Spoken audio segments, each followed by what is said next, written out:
ইনশাআল্লাহ। তাহলে কুরআনুল কারীমের আলোচনা যেরকম শোনা দরকার, তার মন মানসিকতা তৈরি করে ঠিক তেমনই দরকার। গাছে যদি পাখি থাকে গড়ি দিলে লাগে না, আগে টার্গেট ঠিক করতে হয়। সুতরাং আমাদের টার্গেট ঠিক করতে হবে। এই ব্যাপারে আল্লাহ কি বলে শুনুন। আল্লাহ বলেন, ইন্না ফি যালিকা লাযিকরা লিমান কানা লাহু কলবুন আও আলকাস সামআ ওয়া হুয়া শাহীদ।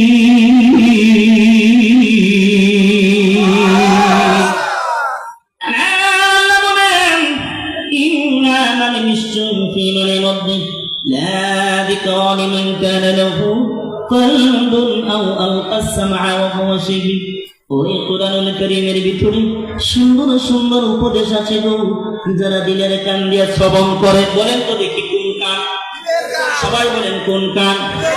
রাস্তার পাশে আপনি বসে আছেন, আপনার বন্ধু আপনাকে 4টা-5টা ডাক দিল, বন্ধু বন্ধু বন্ধু বলে ডাক দিল, একটা ডাকেরও সাড়া দিল না। কিছুক্ষণ পর বন্ধুকে জিজ্ঞেস করে, বন্ধু রে আমি তোরে এতগুলো ডাক দিলাম, তুই কি শুনলে না? বন্ধু বলে, গো তুমি যখন আমাকে ডাক দিয়েছিলে আমার দিলের কানটা অন্যদিকে ছিল, এই জন্য বাহ্যিক কানে কোনো কাজ করে নাই। কথা কোন ঠিক না? বন্ধুর সামন দিয়া 4বার 5বার সাজাওয়া করলো, বন্ধু ডাকলো কিন্তু শুনলো না। কিছুক্ষণ পর জিজ্ঞেস করলো, বন্ধু রে তুই কি আমাকে দেখোস নাই? না বন্ধু দেখি নাই। তোর সামন দিয়ে আমি এতবার সাজাওয়া করলাম, তুই কি দেখলে না? না দেখলাম না। আল্লামা কুতুবী কথাগুলো বলতেছে, তুই কি দেখলে না? না দেখলাম না। এই বাবা ভালো করে বুঝবেন, দিলের কান দিয়া যেমন না শুনলে বাহ্যিক কানের কথা যেমন কোনো কাজে আসে না, দিলের চক্ষু দিয়া না দেখলে যেমন বাহ্যিক চোখে কোনো কাজে আসে না। আল্লাহর কথা, নবীর কথা, পয়গম্বরদের কথা, জান্নাতের কথা, জাহান্নামের কথা, কোরআনের কথাগুলো আপনি আমি যখন দিলের জ্ঞান দিয়ে শ্রবণ করবো আর গ্রহণ করবো, সাকসেস হবো, সফল হব। আর যদি দিলের কান দিয়া আল্লাহর কথাগুলো, কোরআনের কথাগুলো, দিনের কথাগুলো, জান্নাতের কথাগুলো, জাহান্নামের ভয়ের কথাগুলো আমরা যদি দিলের কান দিয়ে না শুনি, দিলের চক্ষু দিয়া না দেখি, কিয়ামত পর্যন্ত ওয়াজ শুনবো, বয়ান শুনবো, কিন্তু অন্তরে হেদায়েত ঢুকবে না। কথা কোন ঠিক না? lan yahdillahu fala mudilla lahu wa man yudlilhu fala hadiya lahu। আমি যা ইচ্ছা করি হেদায়েত দান করি, আর আমি যা ইচ্ছা করি যাকে গোমরাহ পথে বলিত করি। আমি আবু বকরকে ভালোবেসেছি, আবু বকরকে আমি হেদায়েতের মালা পরাইয়া দিয়েছি। আমি উমরকে ভালোবেসেছি, উমরের মন মানসিকতা ছিল, আমি তাকে হেদায়েতের মালা পরাইয়া দিয়েছি। আমি আবু জাহেলকে ভালোবাসি না, আবু জাহেলের ওরকম মন ছিল না, আবু জাহেলের কান ছিল না, আবু জাহেলের অন্তর ছিল না। অন্তর দিয়া যদি আমি আল্লাহর প্রতি একটা তাকাইতো, আমি আল্লাহর সৃষ্টির দিকে তাকাই একবার চিন্তা করতে পারতো, তাহলে আল্লাহর কাছে নবী দোয়া করেছিল, ওই দোয়াটা কবুল করে আল্লাহ তাকে করতেন। আবু জাহেলকে হেদায়েতের পথে আনা সম্ভব ছিল। কথা বলুন ঠিক না? আবু জাহেলকে আল্লাহ কবুল করে নাই, ওমরকে কবুল করেছেন। ঠিক তেমনি ভাবে আপনাদেরকে বলে রে বাবা, ও তেতুলিয়ার বাবারা, ও সাতক্ষীরার বাবারা, কথাগুলো ভালো করে শুনবাই যুবক, তোমাদের কাছে প্রত্যেকদিন চিল্লাইব না। সদর ময়মনসিং থেকে আসছে রে বাবা, কিছু কথাগুলো বলিয়া যাই, একটি হয়ে কথাগুলো শুনবেন। আপনাদেরকে জিজ্ঞেস করি, আতরের গন্ধ ভালো না খারাপ? কথার জবাব দিবেন, আতরের গন্ধ ভালো না খারাপ? আপনাদেরকে জিজ্ঞেস করি, পায়খানার গন্ধ ভালো না খারাপ? তাহলে আপনার যদি নাক ভালো থাকে কি করবেন? পায়খানা বর্জন করবেন, আতর গ্রহণ করবেন। ঠিক কিনা কম? ঠিক না? আপনাদেরকে জিজ্ঞেস করি, কোরআন ভালো না খারাপ? গান বাজনা, নাটক, সিনেমা ভালো না খারাপ? আপনার যদি ইমান ভালো থাকে গো, ইমান যদি ভালো থাকে, গান বাজনা নাটক বর্জন করবেন, গান বাজনা নাটক বর্জন করবেন, কোরআন গ্রহণ করবেন। আর আপনি যদি গানের মধ্যে যান, আবার সবার মধ্যে হয়েন, আবার উল্টা পাল্টা করেন, ভালো ভালো কিছু কাজ করেন, লেড়া আর পেড়া। নাকের মধ্যে সর্দি লাগলে ডাক্তারের ফার্মেসি থেকে সিরাপ খাইলে নাকের সর্দি গুলো সেরে দেয়। আর আপনার অন্তরে যে একবার সর্দি লাগা যায়, এটা কোন ডাক্তারের কাছে যাইবেন? আমার আল্লাহ কয়া,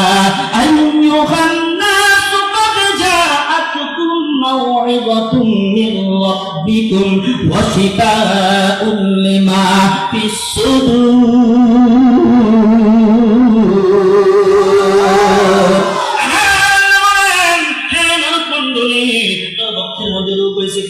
কিছু ভালো লাগে না, আমি রবের পক্ষ থেকে যাহা কিছু অবতীর্ণ করছি নাজিল করছি এইগুলোকে প্রেসক্রিপশন করে ওষুধ খাইবে। তোর ঘরের রোগ, বাইরের রোগ, সংসারের রোগ, ছেলের রোগ, বউয়ের রোগ, যত রোগ আছে রে আমি আল্লাহ সব রোগ তোকে মুক্তি দিয়ে তোরে আমি শ্রেষ্ঠ নিয়ামত দান করবো। জোরে কোন সুবহানাল্লাহ। সব সমস্যার সমাধান দিতে পারে আমার আল কোরআন, কথা কোন ঠিক না? বাংলার জমিনের ভিতরে একজন সিংহ লেখক ছিল, আমার কলিজার টুকরা বড় ভাই, আমাকে ছোট ভাই হিসাবে তিনি সাব্যস্ত করেছিলেন। শহীদ মরহুম আইনুদ্দিন আলাজাত রাহমাতুল্লাহ আলাইহি জিরাইদার মাটিতে শুয়েছেন, তার জন্য দোয়া চাই, সকলেই দোয়া করবেন। আল্লাহ আমার এই ভাইটাকে আপনি জান্নাতের সর্বোচ্চ মাকাম দান করুন, সকলে বলেন আমিন। তিনি বলে গেছেন এই কোরআনের সমাধান সবচেয়ে বড় সমাধান। রাস্তায় গেলে কোরআন দরকার, ঘরে গেলে কোরআন দরকার, নামাজে গেলে কোরআন দরকার, বিচার করলে কোরআন দরকার, ব্যবসা করলে কোরআন দরকার, রাস্তা করলে কোরআন দরকার, নেতাগিরি করলে কোরআন দরকার, যেই দিকে যাইবেন সেইখানে কোরআন দরকার। যেই জায়গার মধ্যে কোরআন থাকবে মুসলমান ওই জায়গার মধ্যে হেদায়েত থাকবে, আর যেই জায়গার মধ্যে কোরআন থাকবে না ওই জায়গার মধ্যে হেদায়েত থাকবে না। কথা বল ঠিক না? সমাধান চাও যদি জীবনে মরণে, ফিরে যাও খুঁজে দাও চোখরা কোরআনে সমাধান। আল্লাহু আকবার। সমাধান চাও যদি জীবনে মরণে, ফিরে যাও খুঁজে দাও চোখরা কোরআনে। এত ছিল অম্লান ছিল মুক্তির দাও, এ যে মহাবাণী খুদারি কালামে তাকে তবে বলো কিবা রাস্তে বলো আল্লাহু আকবার। তবে বলো কিবা রাস্তে বলো, তবে বলো কিবা রাস্তে বলো, ও শান্তি দূর করে শান্তি আনে সমাধান। সমাধান চাও যদি জীবনে মরণে, ফিরে যাও খুঁজে নাও চোখ রাখো কোরআনে সমাধান। বলেন সব সমস্যার সমাধান দিতে পারে কে? আল কোরআন চিল্লায় বলতে। কোরআন ছাড়া কিছু আছে? জাদারা ফাদারা রামায়ণ ফাদম ফুদম কিতাব পড়ে লাভ আছে? যে কিতাব পড়লে আমার পক্ষে আপনার পক্ষে সাক্ষী দিব এটা পড়তে হবে, ঠিক কিনা কর? সকালবেলা খালি কেজি দেওয়া যাবে, কেজি মসজিদ আয় না, বক্তব্য নিয়ে আয় না, খালি কেজি পড়ালো। বুড়ার ডিম হইব, কি হইব? বুড়ার ডিম হইব। ওই দিকে গেলাম না, আয়াত করছে আয়াতে যাই, সময় কর, মৃত্যু করে দেবো, আবার দিব, সময় শেষ। কথা বুঝেন নাই? আয়াতে যাই, তাফসীর মাহফিল সারা সমস্যা হলে এই খাবার পাঠাবে, সমস্যা নেই। কোনো কষ্ট থাকলে করবে, সমস্যা নেই। আল্লাহ আমাদের সবাইকে বোঝার তৌফিক দিক, আমিন কর। জোরে বল আমিন। আয়াত করছি আল্লাহ কর সূরা হাক্কা। কোন সূরা? হাক্কা মানে কি? ধাক্কা। হাক্কা মানে কি? ধাক্কা বুঝুন কি? ধাক্কা বোঝান? হাক্কা মানে কি? ধাক্কা। ধাক্কা কি বুঝেন? কইলে ধাক্কা কি?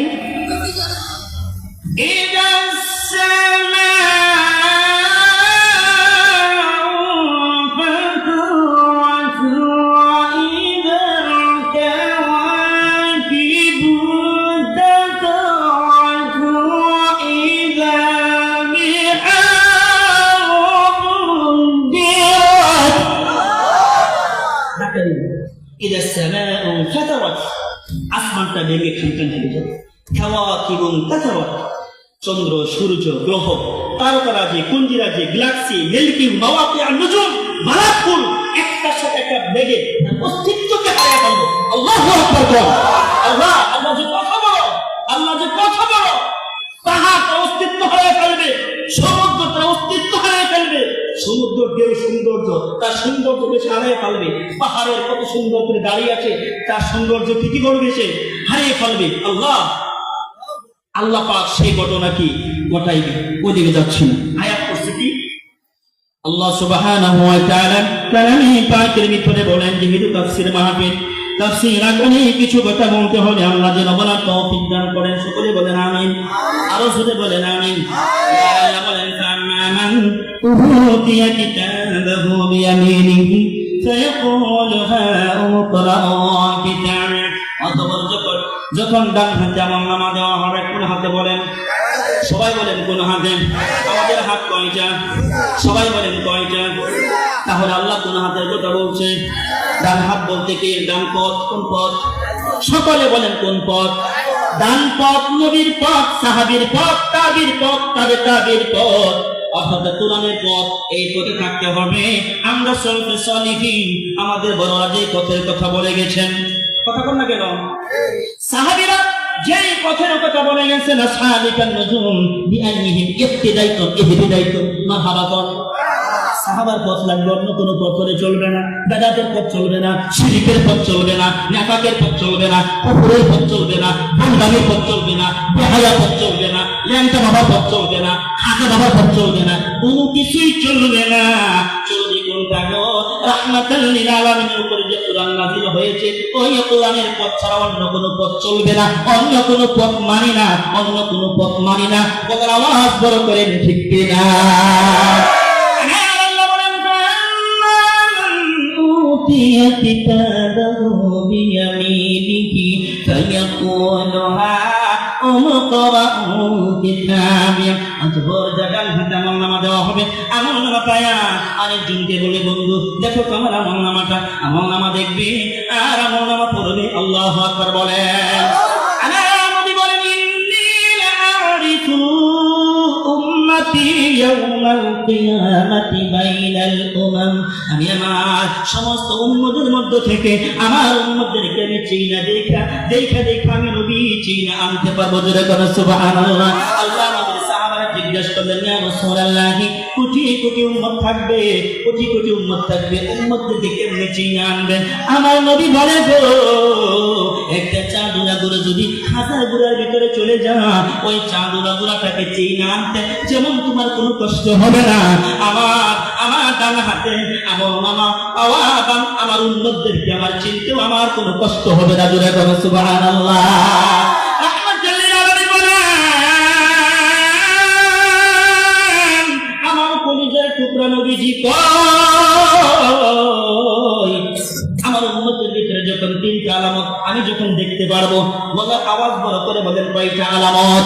তিনটা আলামত যখন আমি দেখতে পারবো গো, আমি নবী তখন বুঝবো এটা আমার উম্মত। তিনটা আলামতের ভিতরে এক নম্বর আলামত হলো, যার ডান হাতে আমলনামা থাকবে, আমার আপনার নবী রাহমাতুল লিল আলামিন জনাব মুহাম্মদুর রাসূলুল্লাহ সাল্লাল্লাহু আলাইহি ওয়াসাল্লাম তার কাছে যাইয়া বলবে, আসো, হাতটা ধরবে আর বলবে, আমি তোমাকে ছাড়া জান্নাতে যাব না।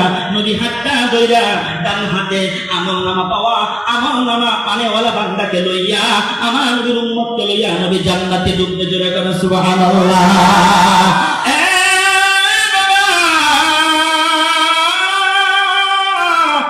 এক নম্বর হলো গো, যারা ডান হাতে আমলনামা পাইবে ওরা জান্নাতে যাইবে। ডান হাতে যারা আমলনামা পাইবে, নবী তার হাত ধরে তারা লইয়া জান্নাতে যাইবে।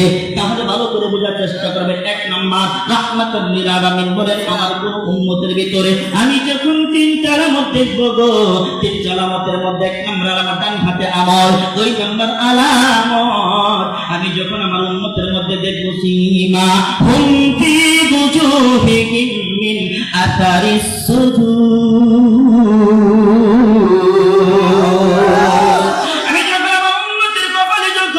নামাজের চিহ্ন দেখতে পাবো, আমি যখন নামাজের চিহ্ন দেখতে পাবো, আমি দেখে চিনতে পারবো এটা আমার উম্মত। আর দেরি করবো, নামাজের চিহ্ন দেখা হাতটা ধইরা তারে লইয়া আমি নবী জান্নাতে যাইব। জোরে করে সুবহানাল্লাহ। আপনাদেরকে জিজ্ঞাসা করি, নবী তার উম্মতদেরকে কয়টা আলামত দেখে চিনবেন? সবাই বলেন কয়টা? আরো জোরে বলেন কয়টা? একেবারে মুখস্থ করে ফেলবেন। নবী তার উম্মতকে তিনটা আলামত দেখে চিনবেন। এক নম্বর আলামত কি? সবাই বলেন এক নম্বর। সমস্যা? আমার কথা কম বলাই ভালো, বলার সমস্যা ছিল লাগে। কয়টা বাজে? ঠিক আছে, আগে বিছিয়ে দিবেন। আলহামদুলিল্লাহ। কম এক নম্বর হলো রে বাবা, এক নম্বর শুনেন, কালকে আরেকটা ঘন্টা ফেলেছি,